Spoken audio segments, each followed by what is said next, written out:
أشهد أن محمد رسول الله.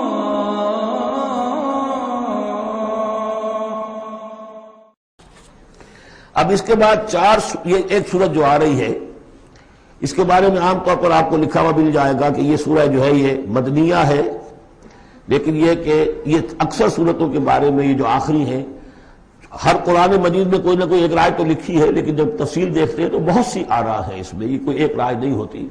میں نے جب تحقیق کی ہے تو حضرت عائشہ صدیقہ رضی اللہ تعالی عنہ کے قول کے مطابق یہ سورت بھی مکی ہے، مدنی نہیں ہے۔ سورۃ البینہ، بسم اللہ الرحمن الرحیم، لم یکن الذین کفروا من اہل الکتاب والمشرکین منفکین حتی تأتیہم البینہ۔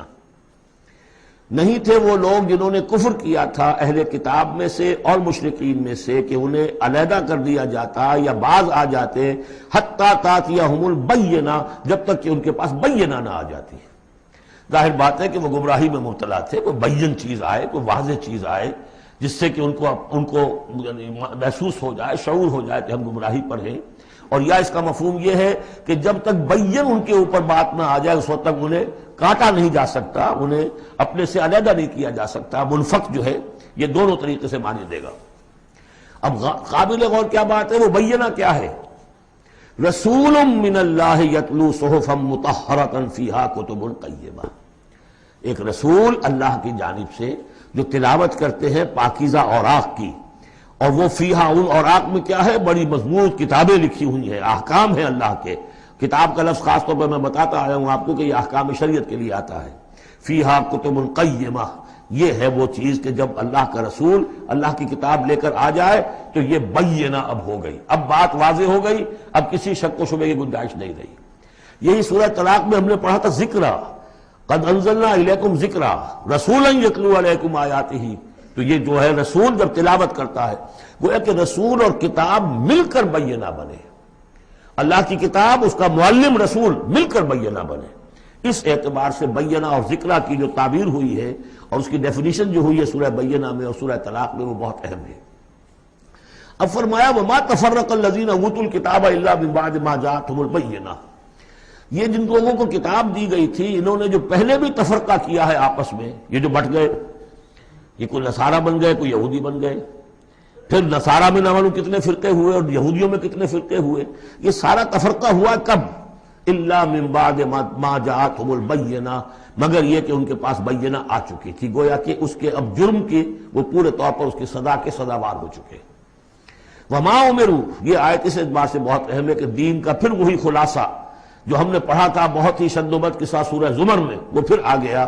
وما امروا الا لیعبدوا اللہ مخلصین لہ الدین حنفاء، اور انہیں حکم نہیں ہوا تھا مگر اس بات کا کہ بندگی کریں، پرستش کریں اللہ کی، لیکن اس کے لیے اپنی اطاعت کو خالص کرتے ہوئے۔ یہ نہیں کہ نماز تو اللہ کی پڑھ رہے ہیں لیکن یہ کہ اور کام اپنے نفس کی مرضی کے مطابق کر رہے ہیں، وہاں اللہ کے حکم کو ٹھکرا دیا ہے۔ کاروبار جو کر رہے ہیں وہ اور طریقوں سے کر رہے ہیں جو حرام ہے، تو یہ تو پھر بندگی نہ ہوئی۔ یہ تو وہ بات ہو گئی افتؤمنون ببعض الکتاب وتکفرون ببعض، کیا تم ہماری کتاب اور شریعت کے ایک حصے کو مانتے اور ایک کو رد کر دیتے ہو؟ فما جزاء من یفعل ذلک منکم الا خزی فی الحیاۃ الدنیا، تو جو کوئی بھی تم میں سے یہ رویہ اختیار کرے گا اس کی کوئی سزا اس کے سوا نہیں ہے کہ دنیا میں ذلیل و خوار کر دیے جائیں، ویوم القیامۃ یردون الی اشد العذاب، اور قیامت کے دن بدترین عذاب میں جھونک دیے جائیں۔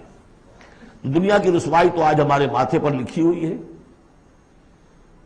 1.5 ارب انسان، 1.25 ارب تو کم سے کم ہے، 120-130 کروڑ سے کم نہیں آج مسلمان، عزت نام کی کوئی شے نہیں۔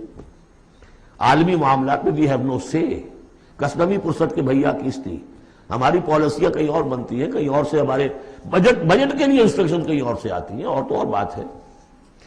تو وما امروا الا لیعبدوا اللہ مخلصین لہ الدین حنفاء، یکسو ہو کر پوری زندگی اللہ کے قانون کے تحت ہوگی تو پھر عبادت قبول ہوگی، ورنہ یہ جو ہے کہ کچھ اللہ کو دو اور کچھ قیصر والا قیصر کو دو، خدا والا خدا کو دو، یہ اسلام میں قابل قبول نہیں۔ اب اس کے بعد فرمایا وَيُقِيمُ الصَّلَاةَ وَيُؤْتُوا الزَّكَاةَ، اس کے علاوہ وہ نماز قائم کریں، زکوٰۃ ادا کریں۔ بندگی اور شے ہو گئی، نماز اور زکوٰۃ علیحدہ شے ہو گئی۔ بندگی تو اطاعت ہے، زندگی آمد برائے بندگی، زندگی بے بندگی شرمندگی، اس بندگی کے حقوں کے تقاضوں کو پورا کرنے کے لیے نماز دی گئی آپ کو، تاکہ آپ یاد تو کرتے رہیں، اللہ کو یاد تو کرتے رہیں، تاکہ وہ جو عہد کیا ایاک نعبد و ایاک نستعین دن میں 5 مرتبہ تازہ ہو جائے۔ اس کو حفیظ نے کہا ہے کہ سرکشی نے کر دیے دھندلے نقیش بندگی، سرکشی نے کر دیے دھندلے نقوش بندگی، آؤ سجدے میں گریں لوح جبین تازہ کریں۔ یہ جو ہے اس کے اوپر دھندلے ہو گئے نقوش بندگی، نماز پڑھو تاکہ بندگی کا رقص پھر اور چمک اٹھے۔ ایاک نعبد و ایاک نستعین کتنی مرتبہ دہراؤ گے سورہ فاتحہ کو ہر نماز میں تو تم اپنے عہد کو تازہ کر رہے ہو۔ اور زکوٰۃ دو، وذالک الدین القیمہ، یہی ہے سیدھا دین، ہمیشہ کا دین۔ ان الذین کفروا من اہل الکتاب والمشرکین، بے شک وہ لوگ جنہوں نے کفر کی روش اختیار کی، خواہ وہ اہل کتاب میں سے تھے یہود اور نصارہ، والمشرکین خواہ وہ مشرکین میں سے تھے، فی نار جہنم خالدین فیہا، وہ ہوں گے جہنم کی آگ میں، اس میں ہمیشہ ہمیشہ رہیں گے۔ اولئک ہم شر البریہ، یہ یقیناً بدترین خلائق ہے۔ ان الذین آمنوا وعملوا الصالحات، اس کے برعکس وہ لوگ جو ایمان لائے جنہوں نے نیک عمل کیے، اولئک ہم خیر البریہ، یہ بہترین خلائق ہے۔ اللہم ربنا اجعلنا منہم، اللہ تعالی ہمیں ان میں شامل ہونے کی توفیق عطا فرمائے۔ جزاؤہم عند ربہم جنات عدن تجری من تحتہا الانہار خالدین فیہا ابدا، ان کا بدلہ ہوگا ان کے رب کے پاس وہ باغات، رہنے والے باغات، ریزیڈنشل گارڈنز جن کے دامن میں ندیاں بہتی ہوں گی اور جس میں وہ رہیں گے ہمیشہ ہمیشہ ہمیشہ ہمیشہ۔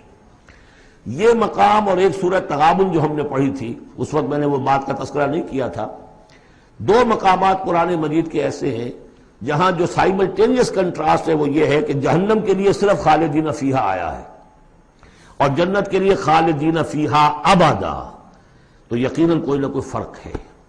ویسے جہنم کے لیے بھی قرآن میں دوسرے مقامات پر ابدا بھی آیا ہے اور پھر سارا کچھ، لیکن جہاں کنٹراسٹ آ جائے جو فوری ہو، تو یہ جو سائملٹینیس کنٹراسٹ کے حوالے سے، چنانچہ اسی بنیاد پر امت کے 2 بڑی عظیم شخصیتوں کی رائے یہ ہے کہ جہنم ابدی نہیں ہے، ایک وقت میں آ کے کھوکھلی ہو جائے گی، ختم ہو جائے گی۔ یا تو وہ جہنمی وہ ہوں گے کہ جن میں خیر کا سرے سے کوئی ایلیمنٹ ہی نہیں، انہیں جلا کر راکھ کر دیا جائے گا، معدوم ہو جائے گا، جیسے حیوانات معدوم ہو جائیں گے۔ اور اگر کوئی خیر کا ایلیمنٹ ہے تو جیسے بھٹی میں چڑھا کر دھو کر کپڑا نکال لیا جاتا ہے، ایسے ہی وہ ان کی روح جو ہے وہ نکال لی جائے گی اور وہ پھر جنت میں پہنچ جائیں گے۔ لیکن یہ عام اہل سنت کا عقیدہ نہیں ہے، یہ نوٹ کر لیجئے، کہیں آپ مجھے میرے خلاف کوئی فتوی نہ آپ کروا دیں، لیکن یہ ہے کہ 2 افراد ہیں جو بہت عظیم ہیں۔ ایک تو یہ کہ جو یوں سمجھیے کہ شیخ اکبر کہلاتے ہیں، صوفیہ میں بہت چوٹی کی شخصیت، محی الدین ابن عربی۔